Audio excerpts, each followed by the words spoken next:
నమస్తే, welcome to Leo news. Tirumala Tirupati laddu అంశం రాష్ట్ర వ్యాప్తంగా కూడా చర్చనీయాంశం అవుతోంది. మరి ఇలాంటి నేపథ్యంలో జగన్మోహన్ రెడ్డి తీసుకున్నటువంటి ఈ నిర్ణయంపై కూడా రాష్ట్ర వ్యాప్తంగా చర్చలు కూడా జరుగుతున్నాయి. మరి రేపు ఆయన వెళ్ళబోతున్నారు కాబట్టి డిక్లరేషన్ ఇస్తారా ఇవ్వరా అన్న సందేహం కూడా చాలా మందిలో ఉండింది.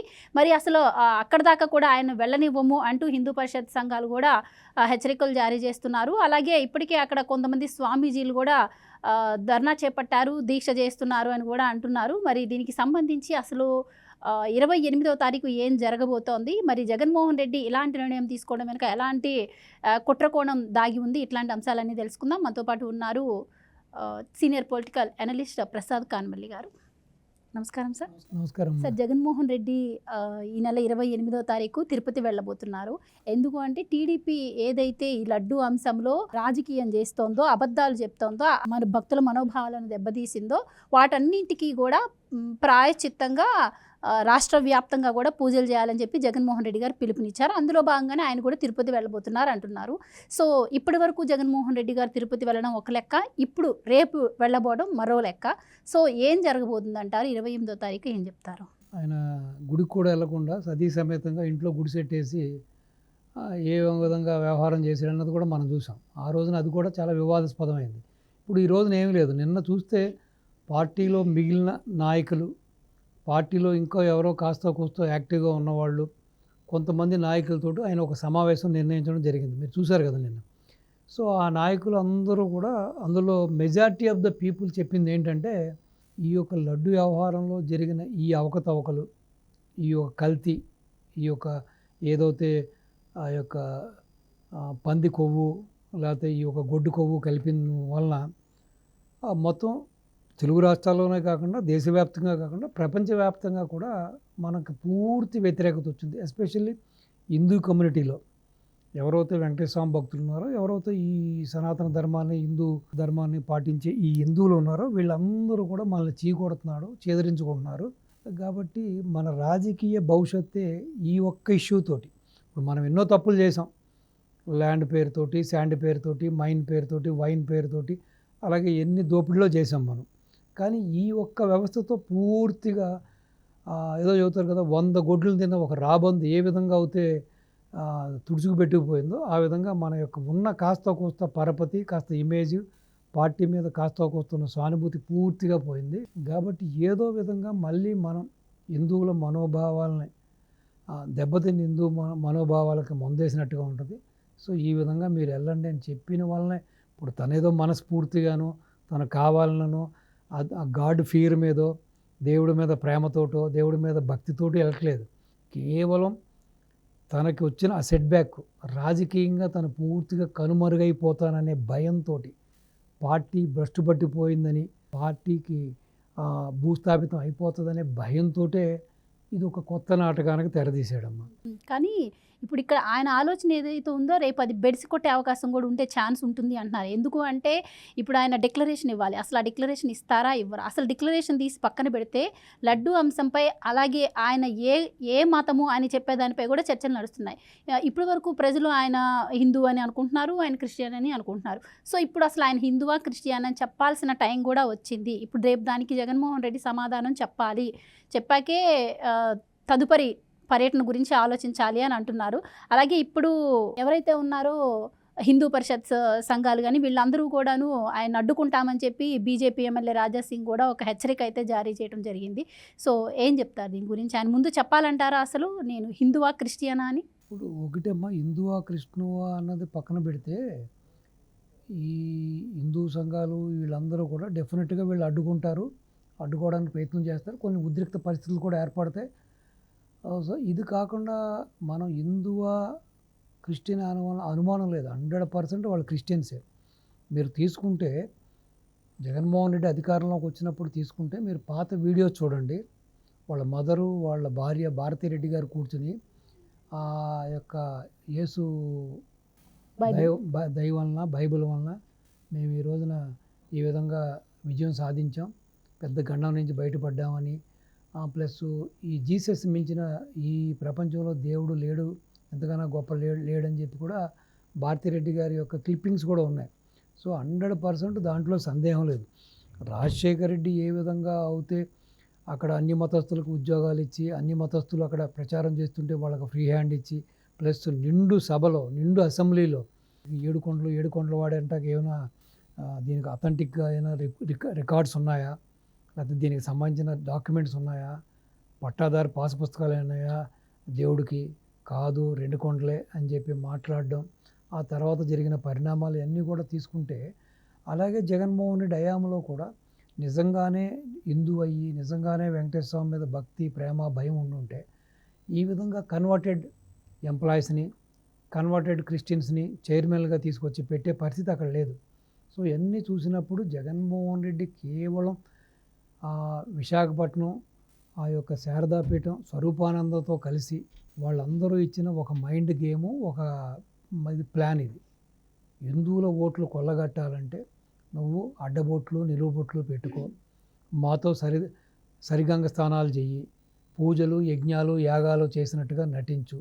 సో మేము నిన్ను హగ్గులు ఇస్తాం, ఆలింగనాలు ఇస్తాం, ముద్దులు పెట్టుకుంటాం, నువ్వు కూడా మాకు హగ్గులు ఆలింగనాలు అని చెప్పి ఆ విధంగా ఆ రోజున చేసి కొంత ఈ హిందువుల ఓట్లు కూడా అతను కొల్లగొట్టడం జరిగింది. ఈ రోజున ఈ మధ్యకాలంలో 5 ఏళ్లుగా జరిగిన పరిస్థితులు తీసుకుంటే, రామగిరిలో రాముడు తల తీసినప్పుడు కానీ, అంతర్వేదిలో మీకు రథాన్ని తగలబెట్టినప్పుడు కానీ, అలాగే కనకదుర్గమ్మ దగ్గర ఆ యొక్క విగ్రహాలు దొంగిలించినప్పుడు కానీ, సో ఈ రాష్ట్ర వ్యాప్తంగా హిందువుల మీద, హిందువుల దేవాలయాల మీద, ప్లస్ ఆ రాష్ట్ర వ్యాప్తంగా నిత్యం దైవ సన్నిధిలో, దైవ కాంకర్యాల్లో పాల్గొంటూ, దైవానికి సేవలు చేస్తూ, పూజలు పునస్కారాలు చేసే ఆ పురోహితుల మీద నిర్దాక్షిణ్యంగా వైసీపీ ఈ యొక్క రాక్షస మోకలు దాడి చేసినప్పుడు కూడా ఏ రోజును కూడా జగన్మోహన్ రెడ్డి గారు పన్నెత్తు మాట్లాడలేదు, ఖండించలేదు, ఎవరిని శిక్షించలేదు.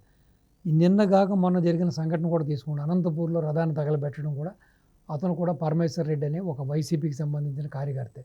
సో దీన్ని బట్టి మీకు అర్థమవుతుంది ఏంటంటే, జగన్మోహన్ రెడ్డి మళ్ళీ తన ప్రాబల్యాన్ని కాపాడుకోవడం కోసం, పోయిన పరపతిని నిలబెట్టుకోవడం కోసం ఇది ఒక కొత్త నాటకమే తప్పించి, మీరు చెప్పినట్టుగా డిక్లరేషన్ ఇస్తాడా? సాధారణంగా ఈవెన్ సోనియా గాంధీ వెళ్ళినప్పుడు కూడా డిక్లరేషన్ ఇచ్చారు. అలాగే ఎనీ క్రిస్టియన్, ఎనీ ముస్లిమ్స్ వచ్చినప్పుడు వాళ్ళు డిక్లరేషన్ ఇవ్వడం అనేది ఆనవాయితీ ఇస్తారు. ఇతను ఏ సందర్భంలో కూడా డిక్లరేషన్ ఇవ్వలేదు. సో ఇప్పుడు కూడా ఇస్తాడా లేదన్నది మనకి అది సందేహమే. రెండోది, ఇప్పుడు కొడాలి నాని చెప్పినట్టుగా నేను 40 సార్లు గుండు కొట్టించుకున్నాను, చంద్రబాబు నాయుడు గారు ఇంతవరకు ఒకసారైనా గుండు కొట్టించుకున్నాడా అని చెప్పి ఇంకా మళ్ళీ కొత్తగా ఆ పిచ్చి ప్రలాపనం మాట్లాడటం మొదలెడుతున్నాడు.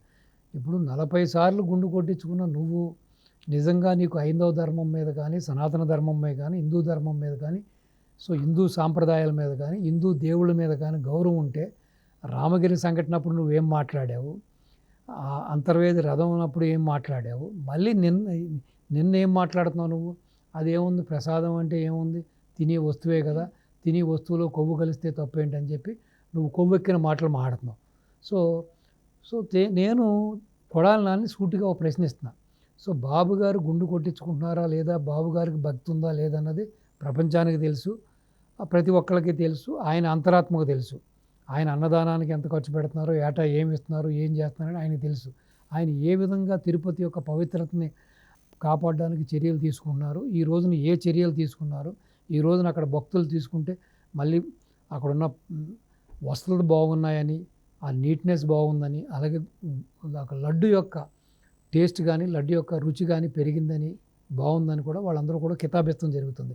సో ముందు నువ్వు కొడాలని చెప్పాల్సింది ఏంటంటే, మనకి 28న జగన్మోహన్ రెడ్డి గారు వెళ్తున్నారు కాబట్టి, 1 భార్య సమేతంగా వెళ్తాడా వెళ్ళడా, 2 వెళ్తే డిక్లరేషన్ ఇస్తాడా ఇవ్వడా, పోనీ వెళ్ళిన తర్వాత గుండు కొట్టించుకుని అక్కడ పొరులు దండాలు పెడతాడా లేదా, ఎందుకంటే చేసిన పాపానికి ప్రక్షాళన చేయడానికి చేస్తాడా లేదా, నువ్వు ముందు వీటికి సమాధానం చెప్పు. అంటే ఇప్పుడు డిక్లరేషన్ అంశానికి వచ్చేసరికి వైసీపీ ఒక కొత్త వాదనని తెర మీదకి తీసుకొస్తుంది. ఏంటి అంటే, ఇప్పటికే జగన్మోహన్ రెడ్డి గారు చాలాసార్లు తిరుమల వచ్చారు, సో ఇప్పుడు కొత్తగా డిక్లరేషన్ ఆయన ఇవ్వాల్సిన అవసరం లేదు అంటున్నారు. మీరు చాలాసార్లు వచ్చాడు కానీ చాలాసార్లు అది వైలేషన్ ఆఫ్ రూల్, ఆయన దాన్ని అతిక్రమించాడు.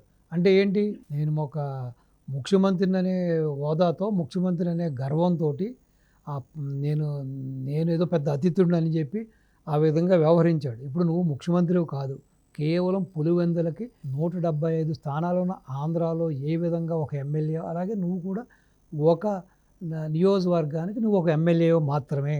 నువ్వు ఈవెన్ ప్రతిపక్ష నాయకుడు కూడా కాదు, ఆ హోదా కూడా లేదు కాబట్టి నువ్వు ఇస్తావా లేదా ఆ మాట చెప్పు.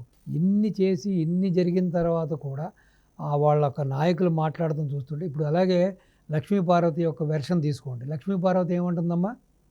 లక్ష్మీపార్వతి అదేంటి పవిత్రమైన లడ్డులో ఏ విధంగా కొవ్వు కలుస్తుంది అని అడుగుతుంది. మరి పవిత్రమైన ఒక గొప్ప మహోన్నతమైన ఒక నాయకుడు, మహోన్నతమైన ఒక మహానటుడి దగ్గర నువ్వు ఎలా కలిసావు? ఆయన ఎలా కలిసావు నువ్వు? మోసపూరితంగానే కలిసావు కదా. ఆయన మాయ చేసి మావి చెప్పి నీ బయోగ్రఫీ రాస్తానని చెప్పి, నీకు ఆరోగ్యం బాగోపోతే నీకు ఏదో సపరిచయలు చేస్తానని చెప్పి హార్మోని పట్టుకెళ్ళి నీ కీర్తనలతోటి ఆయన ఏదో మభ్యపెట్టి మాయ చేసావు కదా. అదేవిధంగా ఇక్కడ కూడా మభ్యపెట్టి మాయ చేసి కొంతమంది దుర్మార్గులు ఇక్కడ కుమ్మక్కయి ఒక కంపెనీ, ఒక డైరీ కంపెనీతో కుమ్మక్కయి ఇటువంటి ఒక నీచానికి పాల్పడ్డారు. అదేవిధంగా పొన్నవల్ సుధాకర్ రెడ్డి చెబుతాడు. ఏం చెబుతాడు? అది బంగారం అంట, ఇది పంది కొవ్వును గొడ్డు కొవ్వునేమో బంగారం అంట, బంగారం విలువంట, ఇదేమో రాగి లాంటి విలువంట. అసలు అతను ఏ విధంగా లాయర్ అయ్యాడో, ఏ విధంగా ఒక ప్లేడర్ అయ్యాడో నాకైతే అర్థం అవ్వట్లేదు.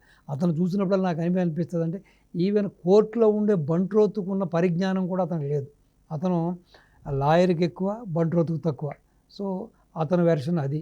సో కాబట్టి ఇవన్నీ కూడా తీసుకుంటే మనం అలాగే ఎవరో ఒక వ్యక్తి ఏదో మన గుండీ షట్లకు వాడే గుండీలేమో ఆ యొక్క గోవులకు సంబంధించిన కొమ్ములతో చేస్తారు, అట్లతో చేస్తారు, ఇట్లు చేస్తారు, దాని మాంసం ఇది ఇట్లా మన షూ పాలిష్ వాడుకుంటాం. ఏ కొవ్వు కలిస్తే తప్పేమండి అంటారు. మన శరీరంలోనూ ఇప్పుడు ఆహారం భుజించగా ఆ వ్యర్థ పదార్థం ఏదైతే అసిద్ధం ఉంది కదమ్మా, ఆ అసిద్ధం కూడా మన శరీరంలో ఉండేదే కదా. మరి దాన్ని కూడా భుజిస్తారా మీరు? ఇప్పుడు మన శరీరంలో ఉన్నదే కదా అని చెప్పి మనం విసర్జన చేస్తామా, లేకపోతే అసిద్ధాన్ని కూడా మనం స్వీకరిస్తామా? సో ఎన్ని వితండవాదాలు. చేసిన తప్పులను ఒప్పుకోకుండా, చేసిన తప్పులకి క్షమాపణ చెప్పకుండా, చేసిన తప్పులకి చెంపలేసుకొని పొర్లు దండాలు పెట్టకోకుండా ఇంకా బొంకుతూ ఈ విధంగా, ఎందుకంటే ఇది వాళ్ళ పరిపాటి ఆ నాయకులకి. అలాగే ఇతను ఏమంటాడమ్మా, తమ్మినేని సీతారాము, అతను ఏ విధంగా ఎమ్మెల్యే అయ్యాడు, ఏ విధంగా స్పీకర్ అయ్యాడు, ఏ విధంగా మంత్రి చేశాడు, అసలు ఏ విధంగా రాజకీయాల్లో నెట్టుకొస్తున్నాడు అన్నది నాకు చాలా పెద్ద సందేహం. అసలు వీళ్ళందరూ కూడా ఏంటంటే ఈ నెల తక్కువ విధులందరూ కూడా ఈ పార్టీలో ఉన్నారు. ఒక విధంగా చెప్పాలంటే తమ్మినేని సీతారాం ఏం చెబుతాడు, అక్కడ పౌష్టికాహారం తక్కువగా ఉన్న ఆవులు ప్లస్ అంటే అవిసెలు, ఆవాలు, పామాయిల్ తిన్న వలన ఆ విధంగా కొవ్వు వచ్చిందంట. ఇప్పుడు అవిసెలు ఆవాలు తిన్నంత మాత్రాన ఒకటి పాలు అవిసెలు వాసన రావాలి, ఆవాల వాసన రావాలి, పామాయిల్ వాసన రావాలి, లేకపోతే అట్లలో ఉన్నాయి అక్కడ రిఫ్లెక్ట్ అవ్వాలి. వీటన్నిటికీ సంబంధం లేకుండా పంది కొవ్వు గొడ్డు కొవ్వు ఎలా వస్తుంది అంటే ఏదైనా డిపెండ్ చేసేటప్పుడు కూడా మన తర్కం చేసేటప్పుడు కూడా అది సమంజసంగా ఉండాలి. మనం ఏదైనా వాదన చేస్తున్నా కూడా ఎదుటివాడికి కన్విన్స్ అయ్యే విధంగా ఉండాలి. అడ్డకోలు సమాధానాలు. ఇక్కడ చేసింది తప్పు క్లియర్గా కనిపిస్తుంది, దాన్ని సరిదిద్దుకునేందుకు చేతగాగా ఇంకొంత ఇరుక్కుంటున్నారు అంటున్నారు. అంతే కదా. ఇప్పుడు ఒకటి అసలు పౌష్టికాహారం లేదని చెప్పి నీకు ఎలా ఆ ఆవులు వచ్చి నీ దగ్గర చెప్పినాయా? ఇప్పుడు ఒక డైరీ ఫామ్ పెట్టుకున్నప్పుడు కంప్లీట్గా ఒక సెట్ ఆఫ్ వెటనరీ ఉంటుందమ్మా. ఒక ఏజెన్సీ ఎవరో ఒక వెటనరీ డాక్టర్ని, సెట్ ఆఫ్ వెటనరీ డాక్టర్స్ని పర్మనెంట్గా నువ్వు వచ్చి నెలకి ఇదిగో వారానికోసారో లేకపోతే నెలకు 2 సార్లు మీరు వచ్చి కంప్లీట్గా అన్నింటినీ చెకప్ చేయాలి సో అని చెప్పి పెట్టుకుంటారు. లేదంటే పెద్ద డైరీ అయితే సొంతంగా వెటనరీ డాక్టర్లనే పెట్టుకుంటారు సెటప్ని. వాళ్ళు ప్రతిరోజు కూడా మానిటర్ చేస్తూ ఉంటారు, వాటికి తగ్గ మందులు ఇస్తూ ఉంటారు, వాటికి తగ్గ ఆహారం ఇస్తూ ఉంటారు. సో అటువంటిది అసలు వాటికి పౌష్టికాహారం లోపం వస్తుంది. పౌష్టికాహార లోపం వస్తే ఒకటి వెన్న శాతం తగ్గాలి, పౌష్టికాహార లోపం వస్తే వెన్న శాతం తగ్గాలి, లేకపోతే పాలల్లో నాణ్యత తగ్గాలి. అంతేగాని పంది కొవ్వు ఎక్కడి నుంచి వస్తుంది, గొడ్డు కొవ్వు ఎక్కడి నుంచి వస్తుంది? సో అసలు వీళ్ళని ఏమనాలో నాకు అర్థం అవ్వట్లేదు. వీళ్ళ మనుషులా లేకపోతే పశువులా? అసలు విజ్ఞత లేకుండా మాడుతున్నారు. అసలు చేసిన తప్పని చెప్పి ఒప్పుకొని చెంపలేసుకుని భగవంతుడికి క్షమాపణ కోరకుండా ఇంకా బొంకి ప్రజల్లో పలుచనైపోతున్నారు. ఏదేమైనా ఇది ఒక ముగిసిపోయిన అధ్యాయము. జగన్మోహన్ రెడ్డి కథ భగవంతుడి దగ్గర ఇంతకాలం చేసిన దోపిడికి భగవంతుడు లాస్ట్గా ఆ భగవంతుడి ఇష్యూ ద్వారానే ఇతని యొక్క రాజకీయ జీవితానికి ఇతనికి ఏదైతే ఒక చర్మగీతం ఎండ్ కార్డ్ వేసేస్తున్నాడు భగవంతుడు. ఇక మీదట నీ పార్టీ కానీ నువ్వు కానీ భూస్థాపితం. సో ఏదైతే నువ్వు నీ తండ్రి నా యొక్క దేవాలయంలో నా యొక్క సొమ్ములు ఏ విధంగా మీరు దొంగిలించారో, ఏ విధంగా నా ఆస్తులు దొంగిలించారో, ఏ విధంగా నువ్వు తీసుకొచ్చిన ధర్మారెడ్డి కానీ, సుబ్బారెడ్డి కానీ, కరుణాకర్ రెడ్డి కానీ ఏ విధంగా నా దగ్గర నిలువు దోపిడీ చేశారో దానికి అంతటికీ కలిపి ఈ లడ్డు రూపంలో భగవంతుడు వీళ్ళని క్లీన్ బౌల్డ్ చేసేసాడు రాజకీయంగా. ఇక మీదట జగన్మోహన్ రెడ్డి ఎన్ని గజకర్ణ గోకర్ణ టక్కు టమారా విద్యలు ప్రదర్శించినా, ఎన్ని మాయ మాటలు చెప్పినా, మడం తిప్పనన్నా మాట తప్పనన్నా ప్రజలు నమ్మే పరిస్థితిలో లేరు. పూర్తిగా అతను విశ్వసనీయతని కోల్పోయాడు. కాబట్టి ఇక జగన్మోహన్ రెడ్డి అనేవాడు ఇంక వన్ టైం పొలిటీషియన్ మాత్రమే. ఇంతటితో జగన్మోహన్ రెడ్డి యొక్క చరిత్ర సమాప్తం. ఏదో ముద్దులు ఇచ్చాడు, అగ్గులు ఇచ్చాడు, వన్ టైం అన్నాడు, ఒక ఛాన్స్ అన్నాడు, అయిపోయింది. సో లాస్ట్లో చూసారా ఏ విధంగా అయితే శిశుపాలుడు చేసిన 100 తప్పులకి శ్రీకృష్ణుడు చిరచ్ఛేదం చేసి ఏ విధంగా శిశుపాలుడిని చరిత్రని సమాప్తం చేశాడో, ఈ రోజున జగన్మోహన్ రెడ్డి కూడా భగవంతుడు ఎన్నో రకాలుగా దోపిడీ చేసావు. నువ్వు తండ్రిని అడ్డం పెట్టుకు దోపిడీ చేసావు, అన్ని వ్యవస్థలోనూ దోపిడీ చేసావు, అన్ని యొక్క పంచభూతాలను కూడా నువ్వు దోపిడీ చేసినంత విధంగా చేసావు. చివరికి ఈ యొక్క లడ్డు విషయంలో భగవంతుడు నిన్ను ప్రపంచం దగ్గర దోషిగా నిలబెట్టాడు. లడ్డుతోటి నీ కథ సమాప్తం. Thank you. నమస్తే అమ్మా.